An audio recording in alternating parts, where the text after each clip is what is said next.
Good evening, everyone. Welcome to the Omer Files. I'm your host, Dr. Freedom, and tonight we're going to talk about another movie by John Carpenter from 1998 called Vampires.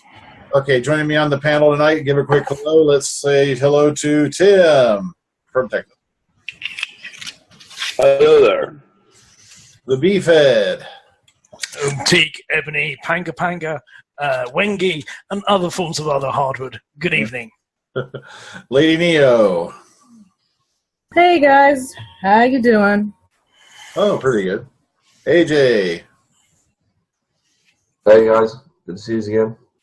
And, of course, William from New York. Hey, how you doing, everybody? Oh, yeah, this was a pretty weird movie, you know, because we know he's done horror before, but this is the first time he's tackled this particular genre. And it's just a bit of more of an action style movie. I really enjoy watching it, but I'm going to go around and get your guys' opening thoughts. Let's start with AJ. What are your opening thoughts on Vampire? It's an unevenly paced movie. It does have points where it sort of picks up and slows down a bit.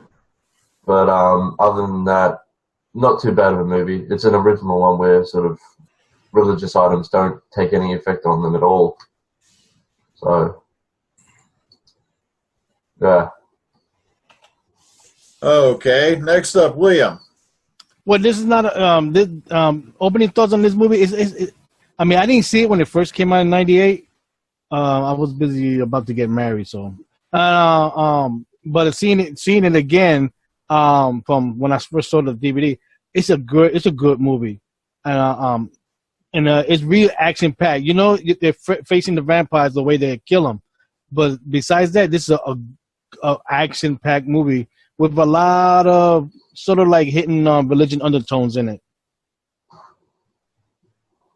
Okay, next up, Lady Neo. Opening thoughts.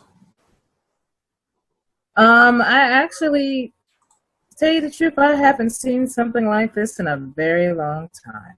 So, Okay. There you go. All right. Beefhead. This is a special film for me. This was the second movie I saw in the in the cinema when I was first courting Mrs. Beef, and what I liked about it was it turned the idea of vampires on its head. Up until that point, you had nothing like it. It was the, as they say in the film, Euro trash accents and, you know, crushed velvet suits.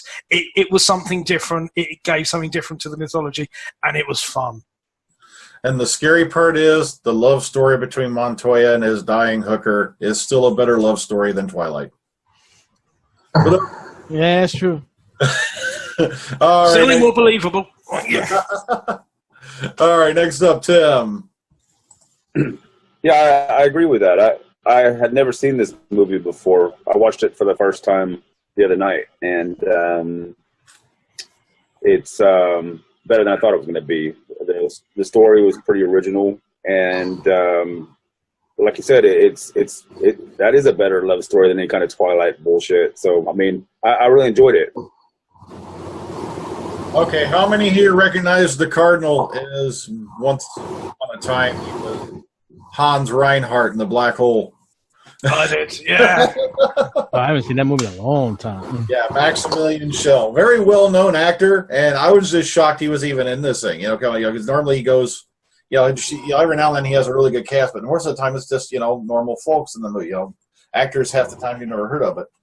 Then Maximilian Schell, he's sitting there as a Cardinal. It's like, okay, that was something I didn't expect. Matter of fact, I didn't even recognize him first couple times I saw this movie, but then I began hearing that voice, and I'm like, wait a minute, I know I've heard this voice somewhere before. And I was like, if he shouts Maximilian, that's going to be a dead giveaway. But okay.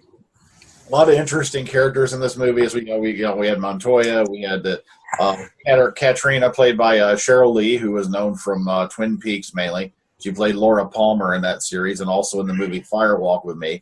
Then, of course, you have one of the Baldwin brothers. Oh yeah, there's not enough of them. You had Daniel Baldwin in this one. The scary part is, I'm trying to remember his name. I think it's something Jr. He went on to be in went on to be in Batman, the first movie. He was one of the Mark Boone Jr.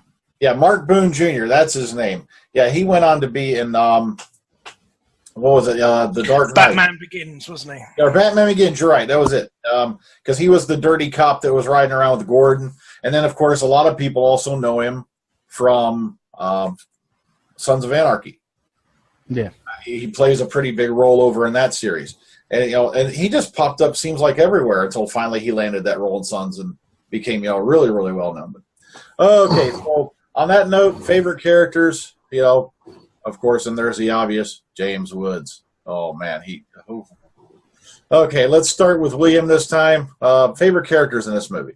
Well, you gotta say the whole cast was good. Everybody was good. They played their role very well. I mean, you got James Woods, Jack Crow, the leader, and of course you got Montoya, his number 2 man, which was the only survivor from the beginning of the what happened of the attack at the hotel. Then you got the hooker Cheryl Lee. Of course, then you have the Cardinal, and then of course you got Father Giovanni. I mean, they all play their part very well. They all stood out in certain scenes. You have one that became a traitor. You became one who explained how Jack got into with the church because of his family being killed when he was very young. I mean, all of them stood out in certain ways. It's not like one stood out more than the other. They all played their roles really good, and they was all equal to me. I know. Then you had the 2 characters who suffered the greatest amount of abuse. You had I think his name was Father Adam. He's getting his butt kicked around all the time by James Woods' character Jack Crow. Between him hauling him out of the truck and kicking him all over the desert, him going to cut on him, and then you have that later scene where they're fighting the vampire and he just booms him out of the way with a spike lance. Here, get out of the way, boom. And then you have the other character played Montoya, who has the most self-inflicted torture in this whole movie.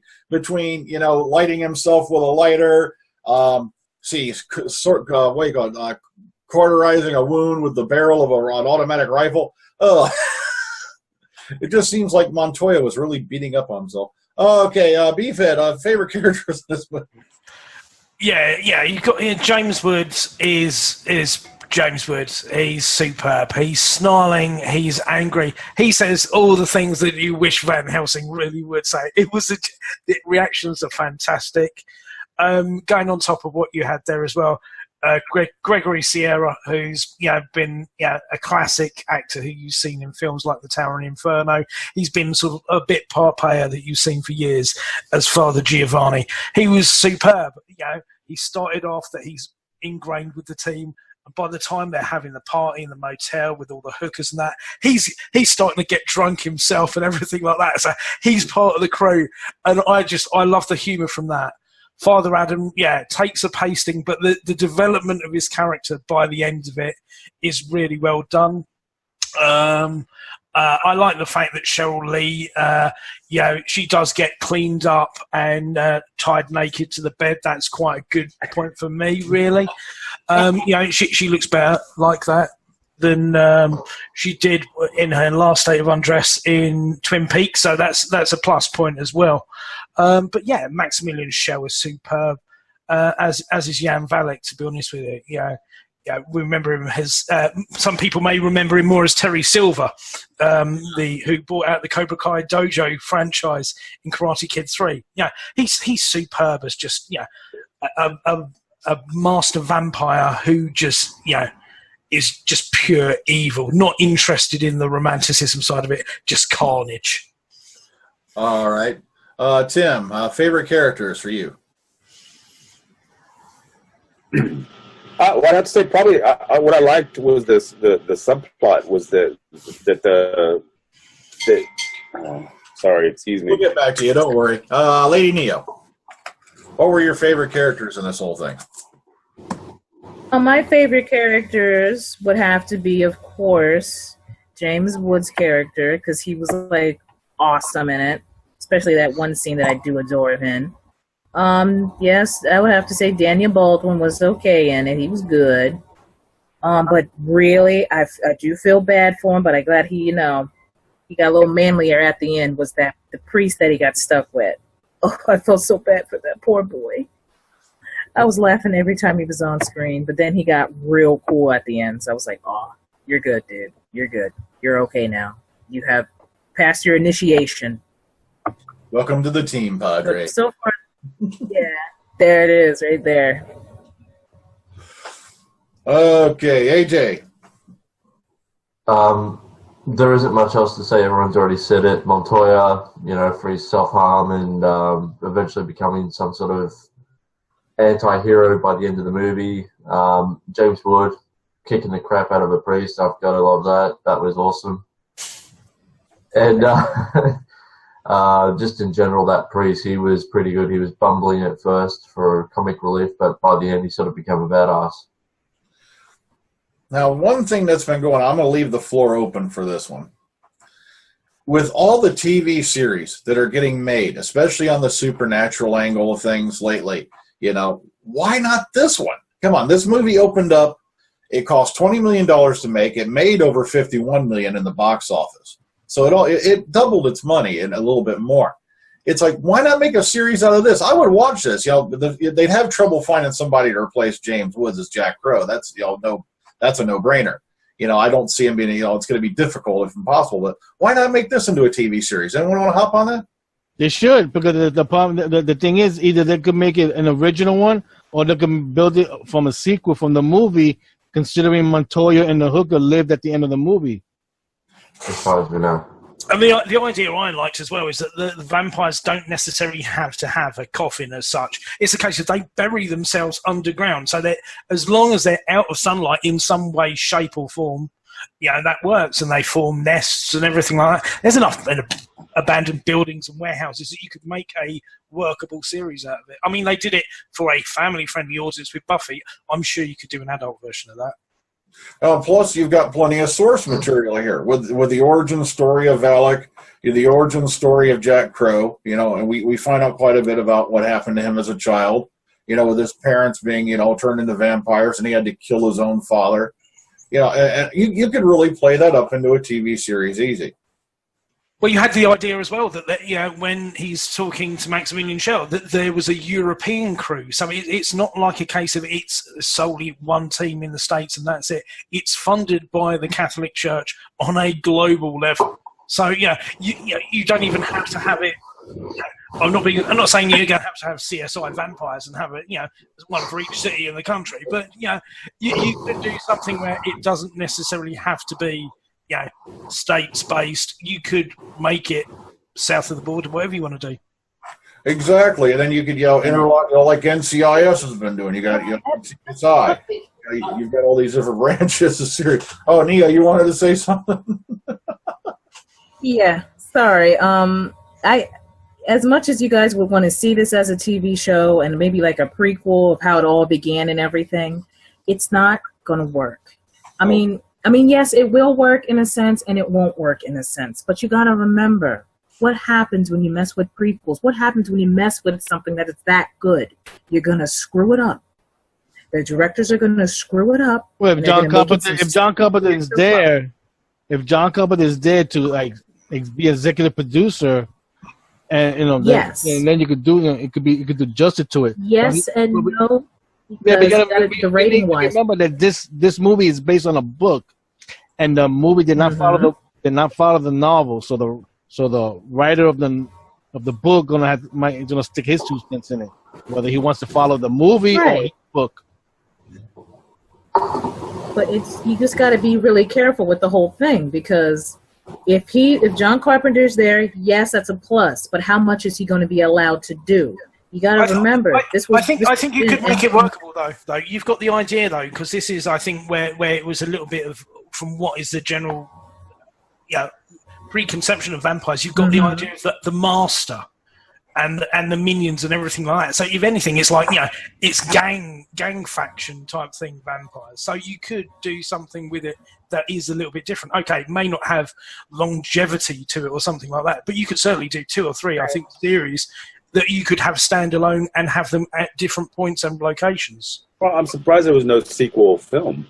There was. It was. Yes, it was. It was. There was? Yeah, Carpenter only produced it, though. It was Vampires Les Muertos, And oh god, I don't even want to mention. Oh, no, you don't. You mean Los Muertos? Yes, the lead Slayer played by John Bon Jovi. That's right. And it's just ultra bad. Oh my gosh. Oh man. Then you don't even want to get into the third one. I haven't even seen the third one because after I saw the second, I never saw the second or the third one, so I lucked out. Yeah, it's called Vampires Los Muertos. It's about, I can't remember the name of his character in it, but he's a different character, and he's supposedly another master slayer. And oh gosh, they just fumbled the ball on that one. It was just horrible. So, you know, then like you said, just base if they can do a TV series, base it on the first movie. Forget the other two. Yeah, the only thing that came from the first movie that went into the second one was the Berzier Cross. It had something to do with the plot in the second one. After I saw the second one, I never even picked up the third one. I didn't even want to watch it because the second one was that bad. I advise the audience, do not watch Vampires Los Muertos. Don't do it. It's horrible. I'm not kidding. Oh, man. Other than, unless you want to see John Bon Jovi running around in jeans, but that's your prerogative. Okay, but it was horrible. It was just one of them sequels that completely fumbled the ball. It was horrible. Oh, but on to a lighter note. Were there any particular favorite scenes in this movie that anyone liked? Let's start with Tim since he got called away on this. What was your favorite scenes in this movie? Well, what I was saying was I like the idea that a victim of a vampire can be used as bait to attract that vampire, like they did with the prostitute. I thought that was pretty cool. I also noticed I can see where Penny Dreadful got their ripping in half from for their Frankenstein scene from, because that's a direct steal from this movie. But yeah, overall it was just a good movie. I really enjoyed it because it wasn't what I expected. I expect the usual vampire runaround, and this, like Beef said, just they turned it on its head and made it something totally different and new kind of thing. So yeah, that was let me see if I got his name right again. Mark Boone Jr. He played Catlin. That was his game. He's the poor guy who goes off on a beer run, opens the door, and oh look, there's an ancient master vampire there. What a bummer. I bet he lost his buzz really quick in that couple. Okay, Beef. Any favorite scenes for you? Yeah, to be honest with you, there's a lot. Anything I like James Woods when he's tied up to the cross and everything like that, and you've got Father Adam there, and he shoots Maximilian Schell. Going, right, who are you going to get to? Who are you going to get to finish your ceremony now? Who are you going to do? And this guy, you're going to do it. So he holds a shotgun to his head, and James Woods there going, yeah. I don't know use curse words because obviously we're trying to avoid that, but yeah, there's a lot of FUs, and yeah, how do you like that? And he by the time he gets the torch held to his nuts and he says, actually, yeah, my nuts are on fire, you can finish this. It's superb because it's a genuine reaction. The other thing I did like as well is the party afterwards, after they've cleared out the nest, and they've got the hotel, and they've basically taken over the hotel. They've squared it with the local law enforcement. They've got, I don't know, drugs, hookers, booze. They're completely just getting completely trashed, and it's sort of like all rules and laws are out the window and everything like that. And you think, oh right, well this is what the setup is going to be. You're going to have this crew. They're going to go from place to place and everything like that. But then Valek shows up, and he completely decimates it. He completely kills off everyone, and you're thinking, hang on a second now, where are they going to go with this film? Because you don't know which way the film is going to go then, because the only two people left are Montoya and Cross, and you're thinking, what's going to happen now? I also like the way that Valek sort of bites the inside of the thigh as well, because that's a different take on the vampire thing. So and the other point I must say as well is that this again is practical special effects as well, which is another fantastic aspect to it. So yeah, those would be my two standout ones. Okay, Lady Neo, your favorite parts of the movie? The favorite parts I liked in the movie were, I'm going to just highlight 2 parts because I've got a whole bunch of favorite parts in the movie. Well, maybe 3 parts. But the part where before Katrina is about to get bit by the master vampire gentleman, he is on the ceiling almost in the form of a cross. That was pretty darn excellent. And another part is when James Woods' character has to go back to the Sun God Motel, which I like too, and put a stake in everybody, chop off their heads, do all the gore work and everything, and basically clean up so these guys don't become vampires and come after him. You could see how, you know, the grittiness and all that behind it, and how somewhat humane he was near the end when he was tearing up. He took off his glass and revealed his small eyes. And when he blew up that place and walked away like a boss. That was the best part to me. Like a boss. That's it. That covers it all over. Yeah. Yeah, right. He's just he handles this whole thing like a boss anyways. And there are a lot of bad words in this. I counted almost how many times they said the F word. It was about like 20, maybe 20-ish, 25 times. And that was in 10 minutes. Yes. Okay, William, what are your favorite parts of the movie? Including like Beef said, the destruction in the hotel, the cardinal getting shot. I also liked it how the Catholic Church is the creator of the vampires, because they were performing they screwed up an exorcism on Valak when he was a priest, so that created the vampires, and they tried to hide it for so many years. That really stood out, and that made it very different than the other vampire laws and movies we grew up watching and all that. That was pretty good, and knowing that the cross was a way for them to use to walk in the sunlight. That was pretty nice. That really stood out. Oh, okay. AJ, your favorite parts of the movie? For me, towards the end, where the young priest is stabbing a vampire over and over again with a stake, like he's shivving a prisoner. That was just like, what are you doing? Just stake it already. Go for the yeah. Also, the scene where at the beginning of the movie where they get decimated by Valak, like James Wood is standing there talking to a priest, and he's hearing screaming, and he hasn't gone running for them to see what was going on. I don't get that. Well, they were all taken by surprise. You got to remember, this guy was, well, as he described him, he was unstoppable. He was just like a machine.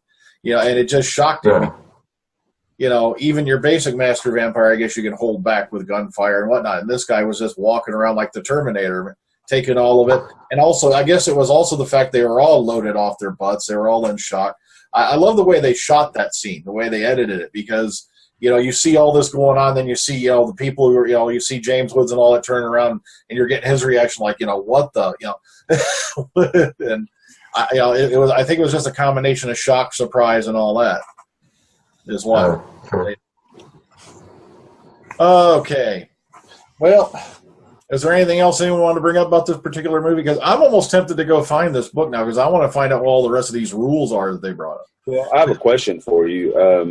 Was this offered to Kurt Russell before James Wood? Because that's usually Carpenter's go-to leading man, isn't he? So. I'm not sure. I haven't heard anything about Kurt Russell being interested in this one. I know he went with James Woods because he liked the way he did things. Plus the fact when they shot this movie, he actually did a bit of a compromise with him.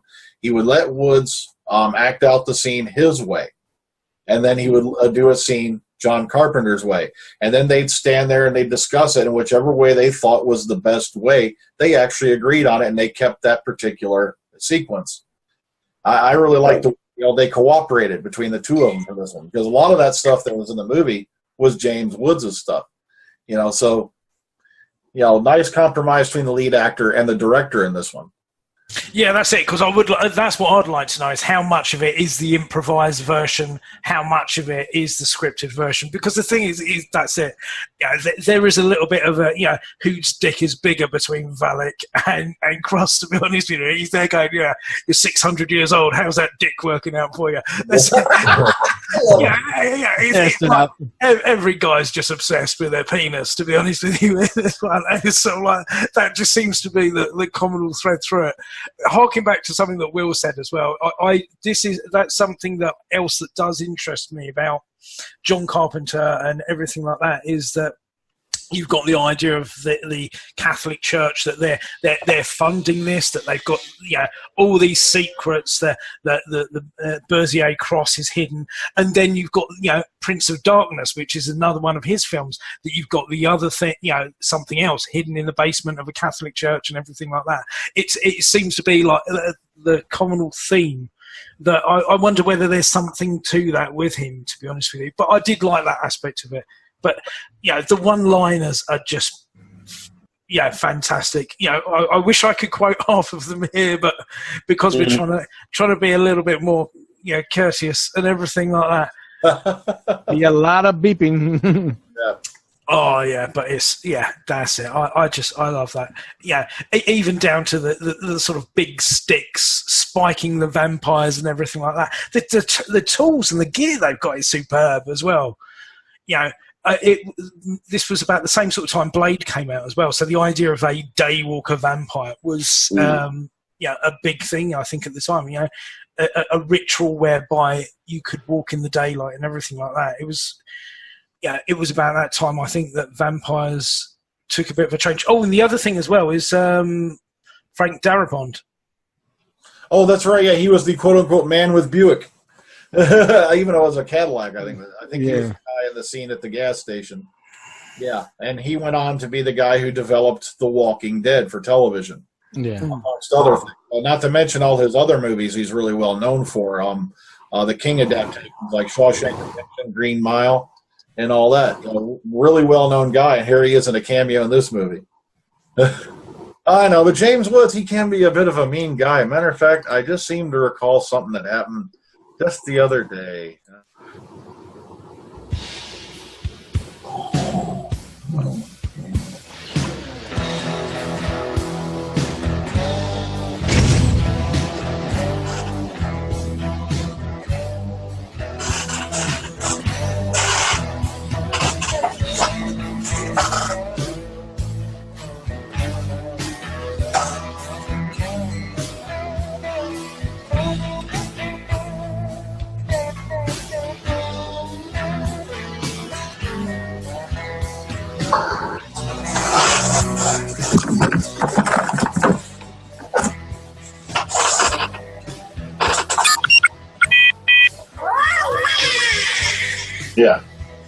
Yeah.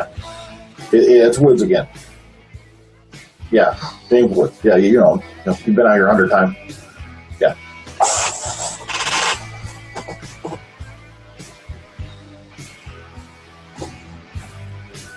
Yeah, he brought some people with him this time. I don't know. I think he's trying to sell me Amway products again. Either way, get Woods off my lawn for crying out loud. Sheesh.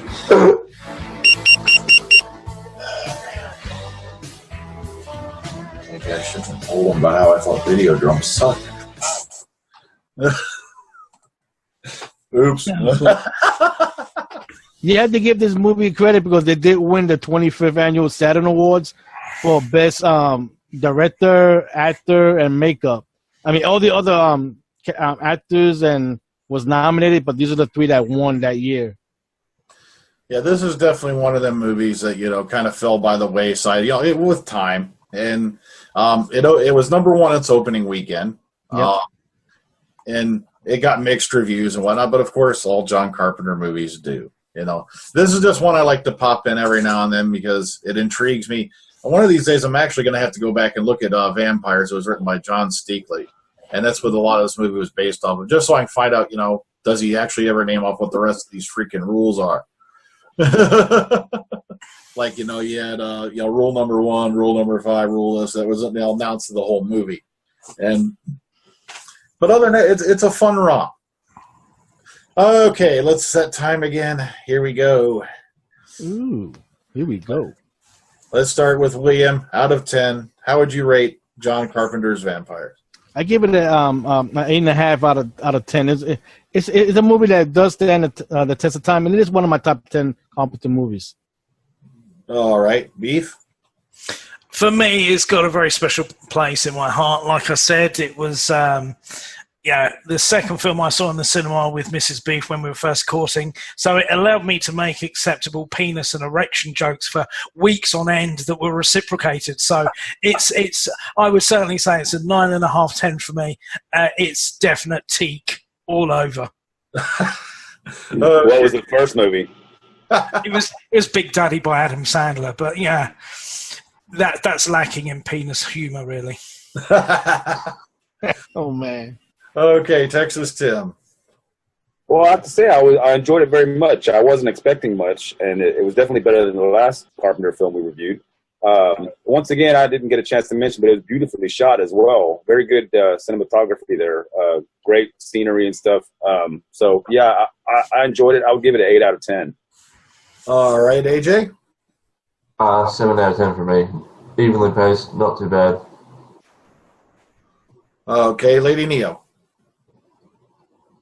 I would have to give this a 10 out of 10. It's been a while since I've seen something so got some gore, you got that action, you got it all nice and mixed up together, you got that shock factor for the horror, and that part where the master vampire is chasing after them and you see it through your own eyes. They had that camera angle there. That was great.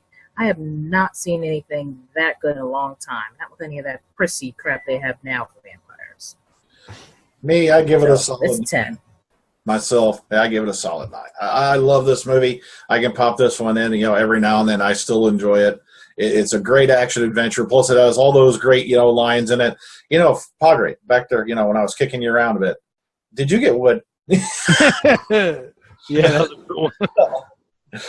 Oh man, I just some great funny stuff here, and on top of that, you had the action. Plus, Valak, that guy was just so darn menacing, man. He did a really great job with the character Jan Valak, and I just love this movie. It's really fun to watch. But next week we're going to take a little departure because I got a couple more John Carpenter movies I'm going to review later, but this particular last couple weeks, it presents an opportunity I can't pass up. Last week, we had the series finale, or season finale, for Arrow. This week, they're going to have the season finale for The Flash. Right. So what I'd like to do this coming Saturday, we're going to do an Arrow versus Flash comparing the two finales. And maybe even talk a little bit about what happened over the previous season. And have a little fun with that. And then the following week, we're going to go back to the Carpenter movies. So, Okay. So if anyone's up for that, get a hold of me. Pass me a word. And I'd love to have as many folks in that one as possible. I like to get away from movies every now and then and get back to there's some other TV series I like to talk about, and this is just a golden opportunity to compare these two finales, how they did it. And which one do you feel was better, or maybe even go which season you think fared better. And we gotta talk about that trailer that just came out. Oh yeah, plus was it the Legends of Tomorrow? Yeah. Yeah, considering somebody who is the villain in Flash is in that show too. Yeah, Captain. No. I'm talking about the Reverse Flash. He's in Heroes of Tomorrow. He's in that one? I didn't know that. Okay. Yeah. All right. Kind of makes me, a little bit anticlimactic. I was hoping they were going to take him out. The crazy mean. No. Well, when we finish, I explain how he's there. Okay. Well, guys, until next week, let's go ahead and get farewells from everyone. Let's start with Beefhead. Yes. Till next time. Yes. Behave yourselves. Yeah. Beef is watching, and I will kill again. Okay. Texas Tim. Thanks for having me. Really enjoyed talking about this flick. All right, William. Thank you for having me here, and I hope to be here next week for the review of the Flash and Arrow season. Okay, Lady Neo. Bye, everybody. Bye. All right, AJ. Back to knitting. So you guys, remember, wherever you are, that's where you are. Wherever you go, that's where you are. All right. Wherever you go, there you are. Oh, God, it's been a long time since I watched that one. Oh, okay. Everyone have a good one. Take care. Enjoy the rest of your weekends. See you later. Take care.